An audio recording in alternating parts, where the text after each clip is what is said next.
tous, heureux de vous retrouver autour de la parole de Dieu et puis j'espère bientôt vous revoir, en tout cas au moins le 30 août où nous reprenons nos cultes en présentiel et n'oubliez pas de vous inscrire sur la page WhatsApp de l'église, en tout cas pour tous ceux qui souhaitent participer au culte. Vous savez, on a besoin d'avoir des listes, donc s'il vous plaît, inscrivez-vous, soyez disciplinés. Donc au travers de la page WhatsApp, commencez à vous inscrire déjà pour la reprise des cultes, donc à partir du 30 août.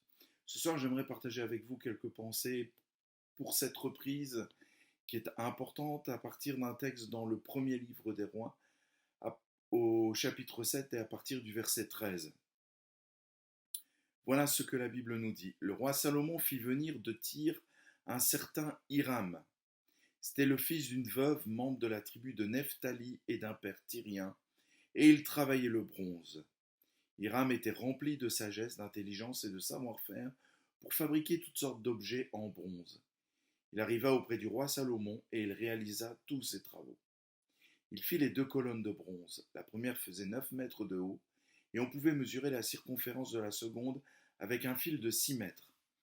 Il fondit 2 chapiteaux de bronze pour les mettre sur les sommets des colonnes. Le premier faisait 2 mètres et demi de haut, tout comme le second.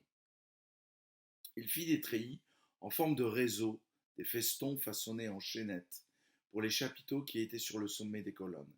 7 pour le premier chapiteau et 7 pour le second. Il fit 2 rangées de grenades autour de l'un des treillis pour couvrir le chapiteau qui était sur le sommet d'une des colonnes. Il fit de même pour le second. Les chapiteaux qui étaient sur le sommet des colonnes placées dans le portique représentaient des lys et faisaient 2 mètres. Les chapiteaux placés sur les 2 colonnes étaient entourés de 200 grenades en haut, près du renflement qui dépassait le treillis. Il y avait aussi 200 grenades rangées autour du second chapiteau. Il dressa les colonnes dans le portique du temple. Il dressa la colonne de droite et l'appela Jacquine. Puis il dressa la colonne de gauche et l'appela Boaz. Il y avait sur le sommet des colonnes une sculpture qui représentait des lys. Ainsi fut terminée la fabrication des colonnes. Salomon avait reçu comme mandat de son père la réalisation du temple à Jérusalem. Temple qui fut détruit par les Babyloniens en 586 avant Jésus-Christ. Les dimensions que la Bible en donne sont quand même à couper le souffle pour l'époque. Ici, l'auteur nous parle de 2 colonnes d'airain ou de bronze qui étaient juste devant l'entrée du temple. Elles avaient purement un rôle décoratif et non pas un rôle de soutènement. Ces colonnes faisaient plus de 13 mètres de haut, en tenant compte de leur hauteur, des chapiteaux posés dessus, ainsi que la dernière sculpture représentant des lys. Elles faisaient presque 2 mètres de diamètre. Les colonnes étaient donc placées sous le portique et n'avaient donc pas un rôle de soutien pour l'architecture, juste un rôle décoratif, un rôle pour émerveiller, un rôle pour parler de grandeur. Question. Qu'est-ce que ces colonnes peuvent m'enseigner ce soir pour ma spiritualité? Avait-on besoin de ces détails? Était-ce utile de nous parler de ces colonnes et en plus de les nommer? Tous ces détails deviennent utiles à partir du moment où Paul va faire une comparaison entre le chrétien et le temple, où il va dire dans 1 Corinthiens 3, 16-17, « Ne savez-vous pas que vous êtes le temple de Dieu et que l'Esprit de Dieu habite en vous?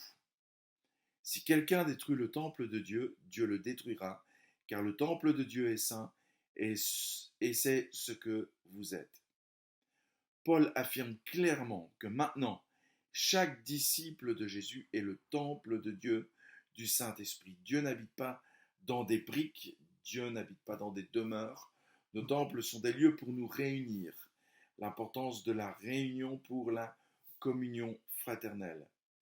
Dieu ne demeure pas dans une demeure, dans un lieu, mais dans chaque disciple de Jésus. Et c'est pour ça qu'il dit que là où 2 ou 3 sont réunis en mon nom, je suis au milieu d'eux.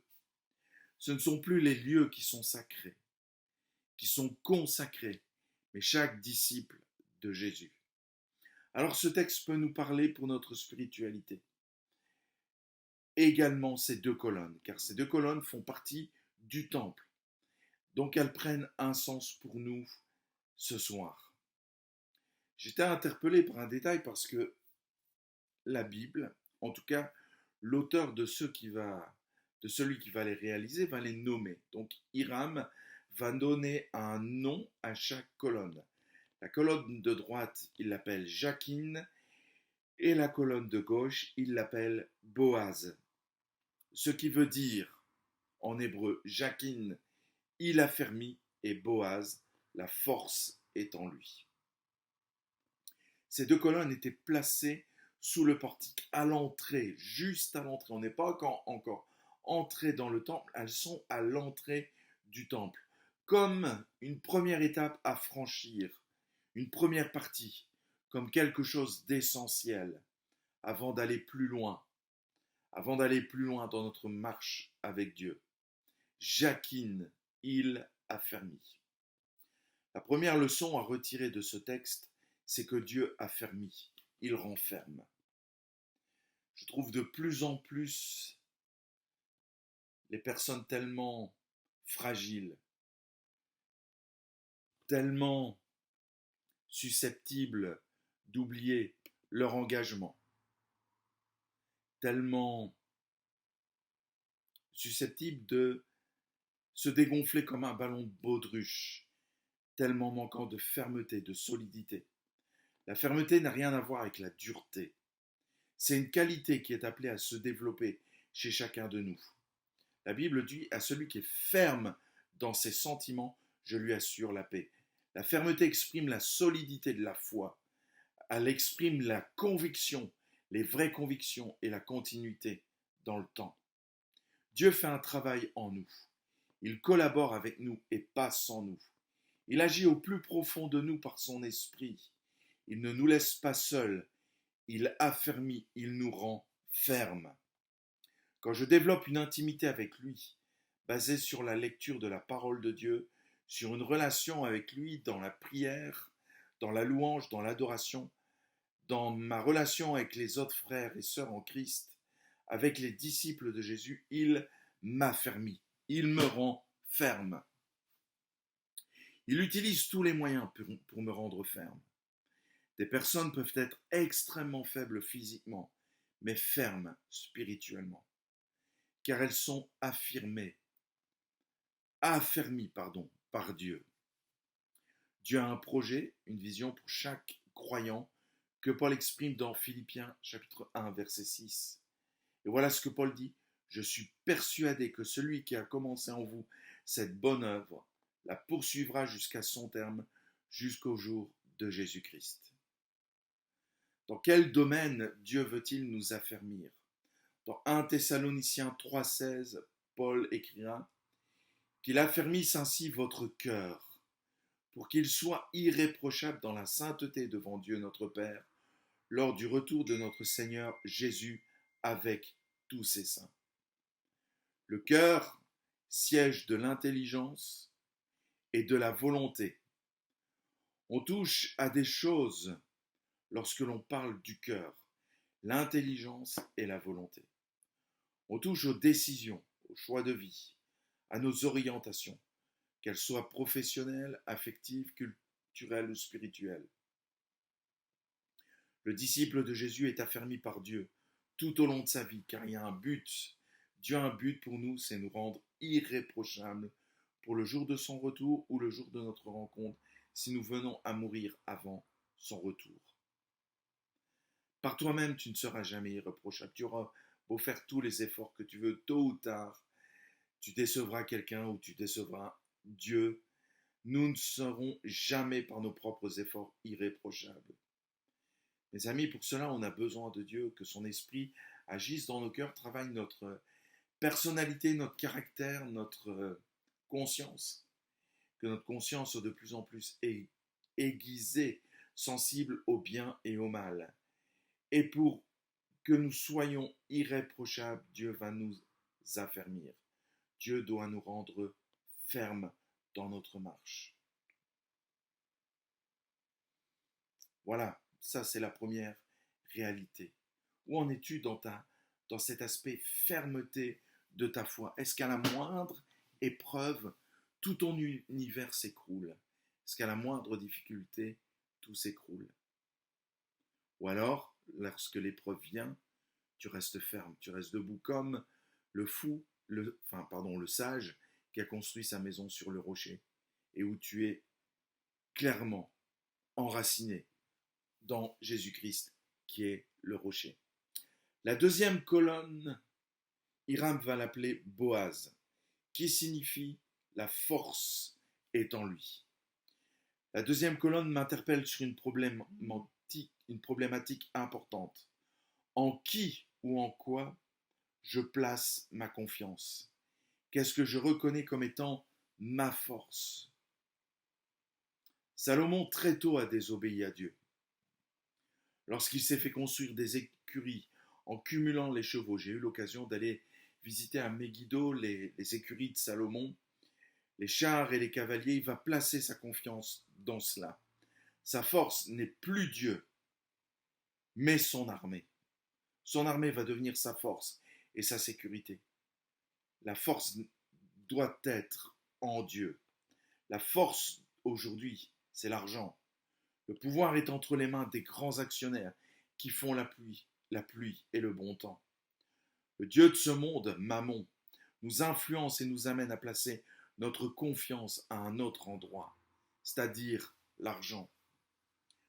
Ce soir, Dieu nous rappelle au travers de cette deuxième colonne que la force est en lui. Tu ne sais pas comment tu vas t'en sortir face peut-être à cette reprise avec tous les défis que ça comporte. Je sais que certains ont perdu leur emploi, même dans l'Église, suite à la crise du Covid. D'autres sont limite.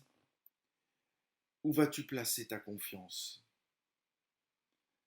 Ce soir, Dieu nous rappelle que la force est en lui.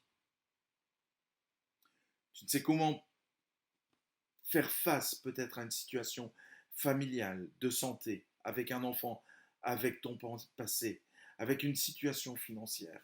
La force est en lui. Peut-être que ce soir tu te dis, je n'en peux plus. La force est en lui. Dans Ésaïe 40, verset 29, il dit, il donne de la force à celui qui est fatigué et il multiplie les ressources de celui qui est à bout. Les adolescents se fatiguent et s'épuisent. Les jeunes gens se mettent à trébucher. Mais ceux qui comptent sur l'Éternel renouvellent leur force. Ils prennent leur envol comme les aigles. Ils courent sans s'épuiser. Ils marchent sans se fatiguer. Tu peux compter sur Dieu parce que la force est en lui. Petit détail encore ce soir, c'est que Hiram va couronner ses colonnes d'un chapiteau et de fleurs de lys. Ces chapiteaux vont ressembler donc aux fleurs de lys. À ne pas confondre avec la fleur de lys de la royauté française ou alors avec le narcisse. Cette fleur poussait uniquement aux alentours du mont Carmel. Le lys en hébreu, c'est le shushan. Comme pour toutes les langues, souvent un mot provient d'une racine. D'un autre mot, shushan provient du verbe sous qui signifie prendre plaisir, saisir d'allégresse, se réjouir, joie, faire sa joie, tressaillir de joie. Quand je sais qu'il m'a fermi et que Dieu est ma force, mes amis, je suis rempli de joie et j'exulte de joie. L'un des traits du caractère du disciple de Jésus, c'est la joie, les amis. L'ennemi va tout faire pour te saper ta joie. Le doute sur ton salut. Il va semer en toi des sentiments d'incapacité. Il va faire que, apparemment, tu sois constamment dans les soucis, constamment dans l'inquiétude. Tout ce qu'il peut faire pour te saper ta joie, il va le faire. Il est le spécialiste pour ça. Quand tu vis et que tu réalises qu'il est celui qui te renferme et qu'il est ta force, alors tu es couronné de joie. Le psaume 13,6 dit « Moi, j'ai confiance en ta bonté. J'ai de la joie dans le cœur à cause de ton salut. Je veux chanter en l'honneur de l'Éternel, car il m'a fait du bien. » David dira au psaume 51 « Rends-moi la joie de mon salut. » Il sait que c'est essentiel. Il n'y a rien de plus précieux que la joie du salut et il ne veut pas la perdre. La reprise s'annonce, mes amis. Rappelle-toi qu'il est celui qui t'affermit parce qu'il est le Dieu fort et redoutable. La force est en lui. C'est la garantie de vivre rempli de joie. L'absence de joie peut être un signe de l'absence de ces colonnes dans ta vie. Alors oui, nous allons reprendre. La vie va reprendre son cours très prochainement. Que ce soit l'école, que ce soit le travail, que ce soit l'église. Mais est-ce que ces deux colonnes sont présentes dans ta vie? Est-ce que tu es ferme? Quelqu'un de ferme? Et est-ce que tu puises ta force en l'Éternel? Ou est-ce que tu as placé ta force, ta sécurité, dans autre chose que dans Dieu? Qu'en Dieu. Réfléchis, mon ami, et sois béni. Je t'invite à prier. Seigneur, même dans les petits détails, tu es précis, parce que tu veux nous enseigner. Ces deux colonnes qui n'ont qu'un rôle purement décoratif s'avèrent essentielles pour décrire notre marche avec toi. Où nous avons besoin d'être affermis et où nous avons besoin de prendre des forces en toi. Ce soir, tu nous enseignes. Tu nous enseignes pourquoi tu veux nous affermir, pourquoi tu veux nous donner des forces. C'est pour que nous puissions être couronnés de joie et vivre dans cette joie comme toi tu vivais, comme les grands hommes de Dieu vivaient, ou comme chaque chrétien, chaque disciple de Jésus doit vivre. Vivre dans la joie du salut. Merci parce que j'ai l'assurance que mes péchés sont pardonnés.